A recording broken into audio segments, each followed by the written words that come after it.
पुराने समय में एक ग्वाले ने संत को तप करते हुए देखा। संत ने बताया ऐसा करने भगवान के दर्शन मिलते हैं। ये सुनकर ग्वाले ने तप करना शुरू कर दिया। सुनते हैं ग्वाले और शिव की कहानी। एक ग्वाला रोज गायों को चराने गांव से बाहर जंगल में जाता था। जंगल में एक संत का आश्रम था। वहां संत रोज तप, ध्यान, मंत्र जाप करते थे। ग्वाला रोज संत को देखता तो उसे समझ नहीं आता था कि संत ये सब क्यों करते हैं। ग्वाले की उम्र कम थी। संत के इन कर्मों को समझने के लिए वह आश्रम में पहुंचा और संत से पूछा कि आप रोज ये सब क्या करते हैं। संत ने बताया कि मैं भगवान को पाने के लिए भक्ति करता हूँ। रोज पूजा पाठ, तप, ध्यान और मंत्र जाप करने से भगवान के दर्शन हो सकते हैं। संत की बात सुनकर ग्वाले ने सोचा कि मुझे भी भगवान के दर्शन करने चाहिए। ये सोचकर ग्वाला आश्रम से निकलकर एक सुनसान जगह पर पेड़ के नीचे एक पैर पर खड़े होकर तप करने लगा। कुछ देर बाद उसने सांस लेना भी बंद कर दिया।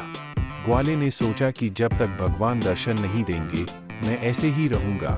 छोटे से भक्त की इतनी कठिन तपस्या से भगवान बहुत जल्दी प्रसन्न हो गए। वे ग्वाले के सामने प्रकट हुए और बोले कि पुत्र आंखें खोलो, मैं तुम्हारे सामने आ गया हूँ। ग्वाले ने आंखें खोले बिना ही पूछा कि आप कौन हैं। भगवान बोले कि मैं वही ईश्वर हूँ जिसके दर्शन के लिए तुम तप कर रहे हो।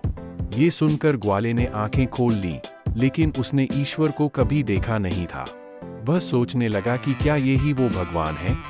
सच जानने के लिए उसने भगवान को एक पेड़ के साथ रस्सी से बांध दिया। भगवान भी भक्त के हाथों बंध गए। ग्वाला तुरंत दौड़कर उस संत के आश्रम में पहुंचा और पूरी बात बता दी। संत ये सब सुनकर हैरान रह गए। वे भी तुरंत ही ग्वाले के साथ उस जगह पर पहुंच गए। संत उस पेड़ के पास पहुंचे तो वहां कोई दिखाई नहीं दिया। भगवान सिर्फ ग्वाले को दिखाई दे रहे थे। संत ने बताया कि मुझे तो यहाँ कोई दिखाई नहीं दे रहा। तो ग्वाले ने भगवान से इसकी वजह पूछी।